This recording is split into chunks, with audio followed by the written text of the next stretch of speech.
Hi, I'm Melissa Smith. I'm Spencer Ziegler, and welcome to Data Lit, a podcast for educators by educators.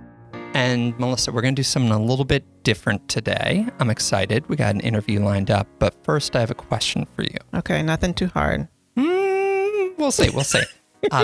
How are you different now than when you were 18? Older, wiser, and grayer. Okay. Like, for instance, you're an educator now at 18 where you're like, yeah, this is what I want to do. No. No. So for me, when I was 18, I knew that I had to go to college or university. That was it. That was the only mandate that I was given by my parents. And I struggled because I didn't know what I wanted to do. Well, no, let me rephrase.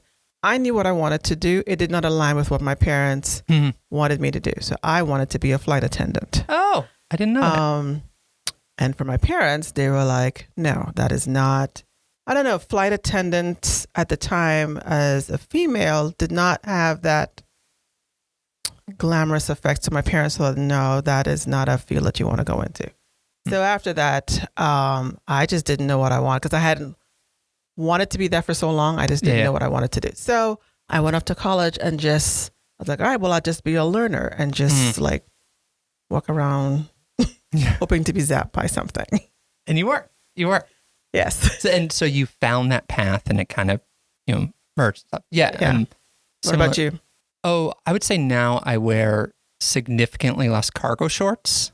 So that's the big change. You were that kid on campus. That wind, snow, rain, sleet. You were in cargo shorts. I know. Do wince at the old post. But actually, I switched tracks too. I started as a philosophy major. Then when I decided I wanted to be a teacher, I switched to a kind of state school. So I kind of switched tracks when I kind of figured out. Okay. My point, what I'm trying to set up here is just that our kids, their lives are not set in cement once they graduate. Oh, yeah.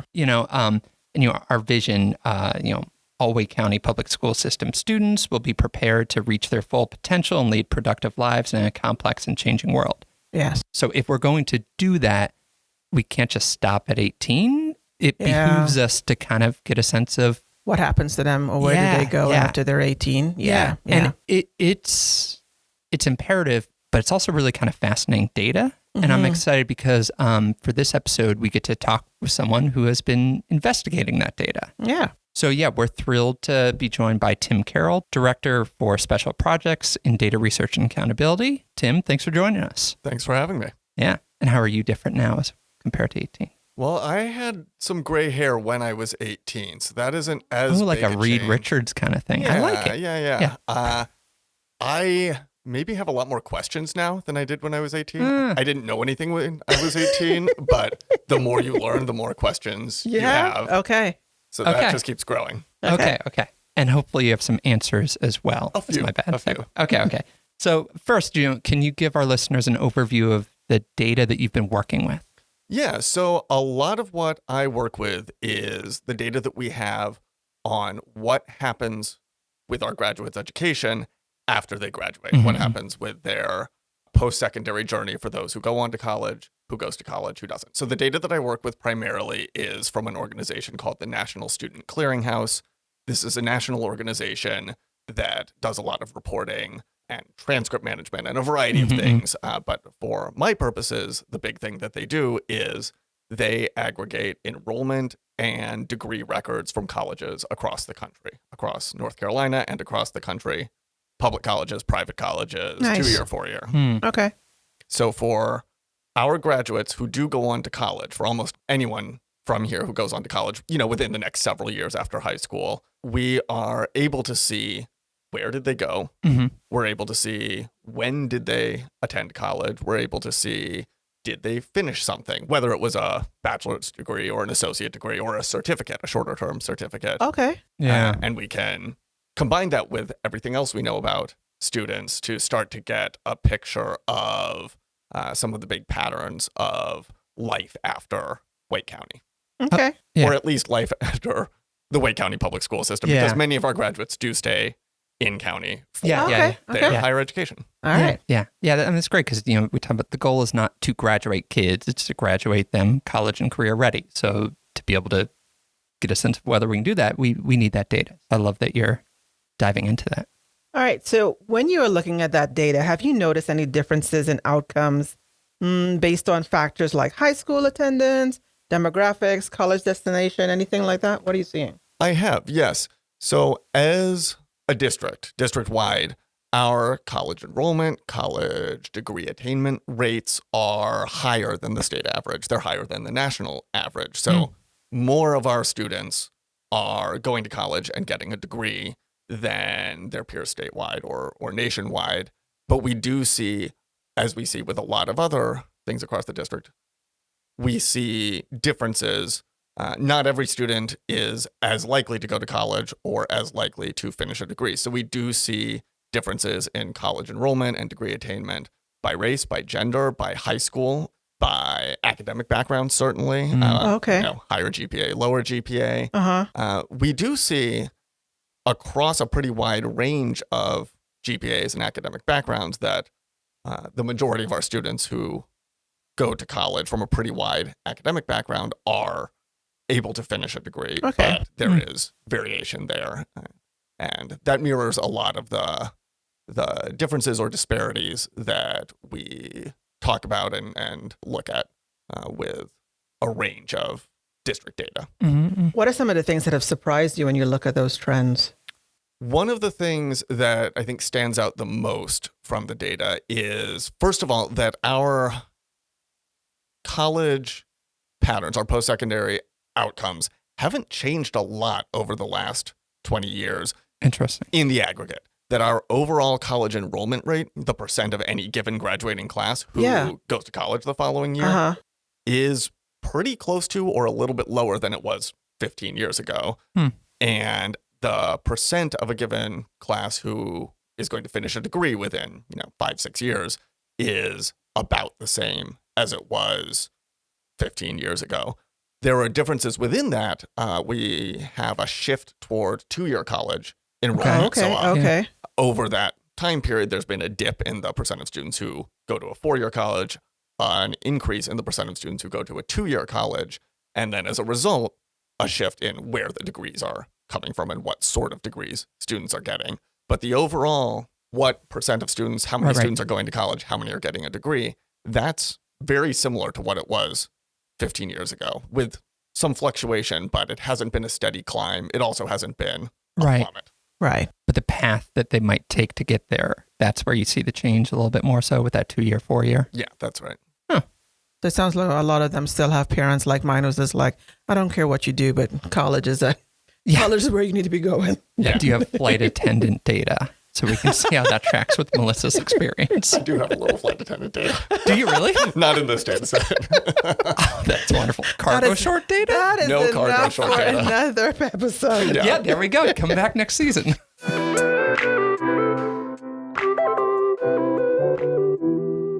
Are there any misconceptions about college pathways that your research can help clarify? Well, I think one big point that comes to light once we're able to dig into the data and break it down and match it up with other information that we have about students and student background is seeing how much more challenging the 2-year college pathway can be for students, that we see students really taking a while to finish that path, whether it's transferring or finishing a degree. I think we hear 2-year college, 2-year degree, and we think that's going to take about 2 years. Yeah. And for a lot of our students, it takes 3, 4, 5, 6 years. Many are attending part-time, many are working. Okay. And for many students, like we talked about at the top of the episode, if you're not quite sure what you want to do and you switch pathways, there may be less overlap in credits and courses. Yeah, my first major and my second major than maybe there would be at some 4-year colleges. Not all. Okay. So there's kind of a friction whenever you're switching paths, be it majors or from 2 to 4, those kind of things. Yeah, and our 2-year colleges, public community colleges in particular, are serving a really wide range of student ambitions and student paths and offering a really wide range of academic and career training programs. And so it makes sense, I think, that switching from any one of these paths to another, that can be a pretty big jump in structure, in required coursework, in what goes into that, where switching from one major at NC State to another major at NC State or ECU or wherever it might be, there may be more overlap, or more sort of, the structure may be more similar from one to the next, where there's every student there, give or take, every undergraduate student at NC State is trying to get a bachelor's degree. Right. Undergraduate students at Wake Tech are trying to get any of a myriad several of different credentials, or with several different goals in mind, shorter term, longer term, and so on. Yeah, I never really thought about, I like how you said that, the different ambitions, that for a college, they are working with different motivations, which might be a little bit different from at a four-year college or university. That's interesting. Yeah. We may see an admission rate or learn that a given college is easier to get into and expect that means it's easier to graduate. And in some ways, it may be more challenging or harder, particularly for students who are still figuring out what they want to do, where a student who knows, I want to go to college A, and then I want to transfer to college B, and when I get to college B, I'm going to major in this particular thing, and can aim at that the whole way through. A student like me, who had no idea what I wanted to do when I finished high school, it might be less clear what they want to do. So I think setting students going in with a clear idea of what they're going to take, what they're going to do next, what their goal is, and where that stays consistent the whole way through, are probably more likely finishing faster, and so on. And there's plenty, so your research, there's still plenty of students that are able to just kind of make that jump, the 2 years, and then go jump to 4. But I suppose it's useful just to know where that friction is going to be. And just, I think that's helpful for our students, our counselors, our teachers to kind of put before students when they're thinking about their planning. Yeah. And it takes students longer now, on average, to graduate than it did 20 years ago, 30 years ago. Regardless of whether it's a college, a 2-year or a 4-year? Our average for students who start at a 4-year college, so not getting into transfer students at this point, but just for students who start at a 4-year college, the average time to finish a degree is about 4.5 years now. It's getting to be the norm for our students that they take an extra semester. Many students do finish within 4 years. That's the most common outcome, but the average is a little longer, and it's also fairly common for students to take a full 5th year. Some take a semester or two beyond that, stretching into the 6th year after high school.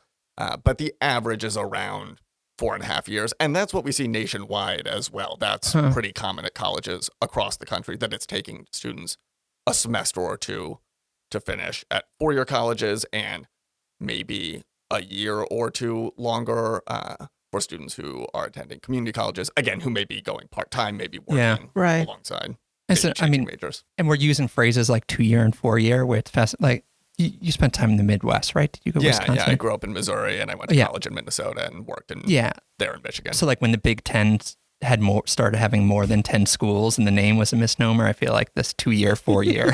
And now it's the Big 30 or whatever it is. Yeah. So we're seeing now. Okay, that's interesting. Were there any things that surprised you in terms of private and public? Like, I would think that graduation rates would be higher at a private because I'm paying. So, I need to get out of there. What do you see in terms of those dynamics? Yeah, I would say from what I see, that's not necessarily the case. The one thing I can say is for our graduates, the most popular public 4-year college destinations and the most popular private 4-year college destinations, the graduation rate is pretty high across all those. That's on the high end. Our public 4-year colleges for our graduates look pretty good in this data. That it's not just, students who go to NC State or go over to Chapel Hill who are graduating at very high rates, but there are across the board. Yeah, there are several campuses where the graduation rates are similar to those two. And then on the private side, we have smaller enrollment at most of them than at the UNC campuses, but there are a good number of private colleges where our students are graduating at very high rates. On the private college side, there's much more variation. There's much more spread. The private colleges on the low end in terms of graduation rate are much lower than the public colleges that are on the low end for four-year colleges. Right. So the low end of the UNC system graduation rates is higher than the low end of the private four-year college graduation rates.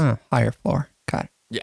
And just to help our listeners, you are able to see not just where our students, Wake County students, are going in terms of North Carolina schools. You're able to see, it's giving you no matter where they go. No matter where they go. Yes. In Some state or students out state. opt out, but it's something like 95% of students nationwide are included in, remain in the data set. Maybe a little less than that. But the vast majority of our students who go to college are going to be in here, and it is nationwide. Okay. The vast majority of our students stay in state, 85% give or take stay in state. Similarly, about 85% of our students who go to college go to a public college. It's maybe 80% of four-year students stay in state. Nearly every community college student is going to be right. But it's still about 80% of students who start at a four-year college stay in North Carolina. You know, we have a large and strong we really do. public four-year system. We have a lot of private colleges covering a wide range of academic backgrounds, from the very selective, got to have perfect grades to get in, to colleges that are open to a wider range of student academic backgrounds. So there are a lot of options within reach. That's why I moved to North Carolina. Yeah. So you're dealing with some giant data sets, huh? Yeah. What is your record, do you suppose, for rows in a spreadsheet? We pause, I can tell you. And I'll fill.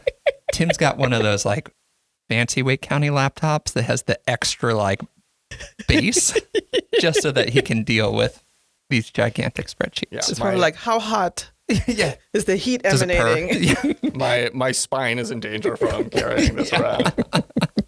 All right, Tim, what's the answer? We're loading it, but the big file is still loading. That tells us right there. Yeah. So what data do you not have that you wish that you had in this gigantic spreadsheet? Well, I have two answers. Okay. One is the sort of pipe dream, would love to have it, don't have any idea. The cargo short data. The cargo shorts data. And that's top of the list, of course. But I would love to have more information about what our students are actually paying at different colleges. Ooh. We can see the sticker price. We know that does not reflect what students actually pay. There are scholarships, there are need-based grants, and most students pay less than the sticker price.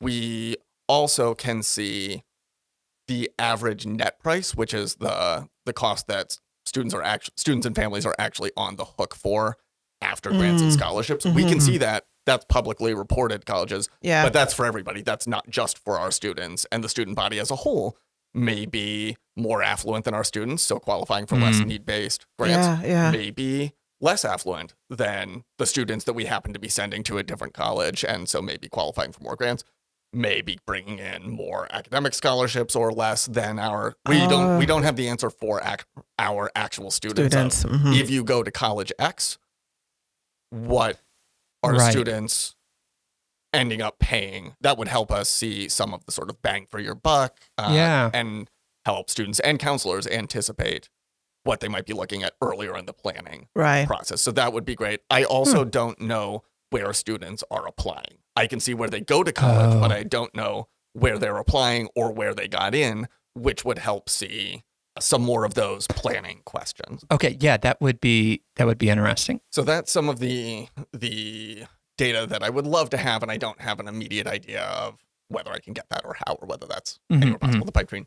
The other data that I would love to have that we are on track to be able to get and do something with is we have recently reached a data sharing agreement with the folks at Wake Tech to be able to see a lot of information about how our graduates are doing after they go to Wake Tech, much more than we can see in the National Student Clearinghouse data. Yeah. How many credits are they finishing in their first year?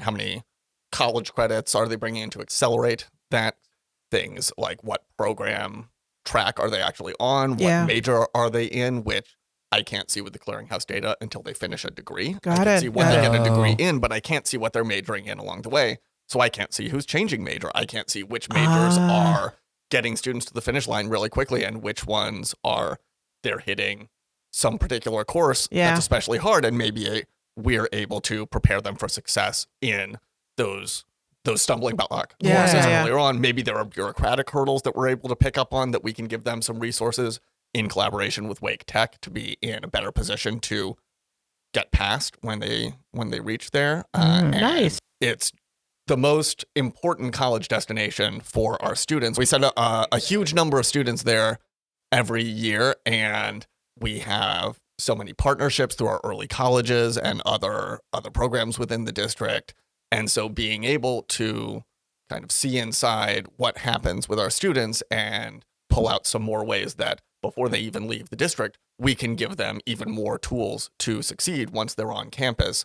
I'm really excited to be able to dig into that. And I'm sure they appreciate that as well, to have like a researcher kind of give them some information about their practices. So there might be things that they're doing on their end as well. Yeah. So it's a twofold. We have so many students attend Wake Tech and pursuing degrees, certificates, career preparation, whatever path they're on there. For many, the goal is transfer. For many, the goal is an associate degree. But there are a lot of other goals that our students go in with.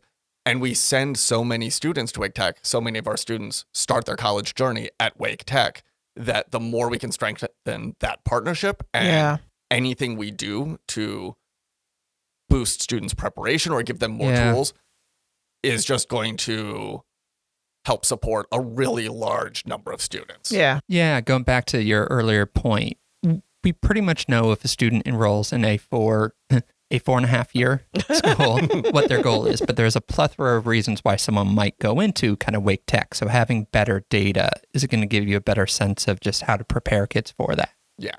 And it's a good example of just kind of data governance, and that, you know, making sure that the data is secure and safe and all those kind of things there, but then the mutually beneficial relationship of kind of sharing data between two entities so that both can help kids out on their end. Because we're both in Wake County. So in the end, Wake County of itself benefits from this partnership. Yeah. And the data that we're going to receive from them, it's de-identified, which means we won't be able to see student names. Right. We won't be able to see their ID numbers. We won't have any of that information. It'll be, here's a student, here's another student, here's another student. But we take that all together and we can look at the patterns of students on this path or that path, or the students who do successfully transfer or do successfully complete a degree or a certificate or another credential. What sets them apart? Is it this class early on? Is it that they didn't change their major? Is it something else that we can't see? Is it academic? Is it, bureaucratic? They're better able to navigate the red tape. Is it something else entirely? And we can back that up to 12th grade, 11th grade, the college planning process, and try to build in more tools. The same way that when we're trying to improve graduation rates, we don't just look at high school, we also look at middle school and want to make sure that students are going into high school prepared to succeed from day one. Yeah, I like that. Okay, it's quiz time. Are y'all ready? Yes. Yeah, so we're going to have some questions for you, Tim. So we'll ask you the question, and then Melissa and I will get a chance to guess, and we'll also give the listeners, think it over. Now, we are going to drop Tim's report in the show notes. They'll only be available to Wake County employees because internal, but no peeking on the answers beforehand for the listeners. Okay, so let's start with the question of how many rows is in Tim's largest spreadsheet. So you have the answer ready? Don't say it yet. I have the answer. Okay. Melissa, think it over. Think it over. Listeners, think it over. Think it over. Melissa, what's your guess? 6 million. Oh, I did 1.5 million. Now I'm thinking that's low. All right, Tim, what is? 8.8 million rows. Oh, you were really quite close. Okay. And that represents 171,000 students over the past roughly 20 years. Okay. Whoa. Okay. All right, Melissa's up 1-0. All right, next question. What are the 3 most popular college destinations for WCPSS students? All right. All right, think it over. Melissa, what are your answers for this? All right. So in number 3, I have ECU. My number 2 was state, and my number 1 is UNC Chapel Hill. Okay, so it was close. I had ECU. I had NC State, and I had Wake Tech, though. Okay. And the answer is? For all of our graduates that we have I like the suspenseful way that you're building this up. You're a pro, Tim. Okay. Spencer is correct. Yes. Number 3, ECU. Number 2, NC State. And number 1, Wake Tech. Ooh. For our most recent graduating class, Wake Tech is still number 1. NC State is still number 2. But UNC Charlotte has moved into the number 3 spot. That's gotten a lot more popular. That's been a trend, too, is my understanding, over the last 10, 15 years, correct? Yeah, that's correct. Yeah, so in maybe 10 to 20 years ago, we had a lot more students going to ECU than we do now. We still have plenty, but they're number 5 now. But over the years, Charlotte has moved up in popularity. Don't change none of your answers. Nope. Okay. Chapel Hill is number 4. Okay. All right, tied up 1-1. All right, next question. What are let me make sure I'm asking this right. What are the top 3 colleges in terms of students earning a degree or certificate within 6 years? So we kind of plan to that window. That's a great question. There are 2 ways of answering it. Okay. Do you want to know the colleges where the completion rate is highest for our students who go there? Or do you want to know the colleges where the highest number of students are earning a degree there? All right, I think I have answers for both. Yeah, can you do both? Sure. Okay. All right. All right, so rate of completion. Let's start rate. My number 3 is ECU. My number 2 is State. And my number 1 is Wake Tech. Whoa, hold on. And then my rate, I didn't number them, but Duke, UNC Chapel Hill, Wake Forest, all ACC. All right, Tim, what do we got? Number 1 is Duke. What? Number 2, Chapel Hill. Ooh. Number 3, Davidson. And I should say, this is limited to colleges that we've sent at least 100 students to ever. Sure. If we remove that, I should just say that my college, Carleton College in Minnesota, we've sent 5 students there, and so far they've all graduated. Okay. 100%. Yeah, it's Cinderella story there. That's right. Okay. So total number, I think all time is what you have for this. Melissa, what do you have? So my number 3 was ECU. Number 2, UNC Charlotte. And number 1, State. Ooh, mine was close. So I had UNC Charlotte, NC State, and Wake Tech. Combine the 2 and you are dead on. Okay, we'll call it time. Number 3 is ECU. Yes. There you go. Okay. Chapel Hill is just a little bit behind them, number 4. Okay. But number 3, ECU. Number 2, Wake Tech. And number 1, NC State. Okay. All right. There you go. Charlotte's coming up, given how much more popular they've gotten as a destination for students to enroll in recent classes. I think they'll probably crack the top 5 pretty soon in degrees granted, but they're not quite there yet. So let's kind of take a step back and think about this. So, Tim, how can educators use data like this to better support students in college planning? Yeah, that's a great question. I have access to this huge, however many million rows I said, data set covering our students specifically over all these years. And I have access to district records and can match those up to get a really good sense of what trends are like for our students. There are a lot of resources that are publicly available that aren't at that individual level, but still show for students who go to a given college, how many graduate? What's the graduation rate? What's the transfer rate? That's not specific to Wake County students, but it's going to give a good indication of if I go to this college, what percent of students transfer, what percent of students graduate, what percent of students finish within 4 years or within 6 years or whatever it might be. On average, what are students paying? There are even breakdowns of, on average, what are students actually paying, not the sticker price, but the actual cost after grants and scholarships, broken down by family income. So I can say, okay, for families making less than $75K a year, here's an average. For families making whatever other band, here's an average. That's available. So some sources for that are on the federal side, that there is the College Navigator and College Scorecard websites. Those are both through the Department of Ed. There are also non-federal sources for this data. The College Board has a search resource called Big Future with a lot of data on acceptance rate, the average test scores, the demographics at a given college, and the graduation rates or transfer rates, I think, would be in there as well. And then CFNC, or College for North Carolina, has a lot of college search and planning resources and a lot of scholarship search resources that are available to anyone. So I would say you don't know what's going to happen to you, or you don't know what's going to happen to your kid or your niece or nephew or whoever you're talking to, your little cousin, when they go to a college. But there's a lot of information out there to tell you what has happened to other students and how have they fared. Yeah. And if you're choosing between two colleges and you fell in love with one, and it's the perfect fit, and they have the program that you're interested in, and they also have a few other programs you're interested in case you change, great. That could be enough to make the difference.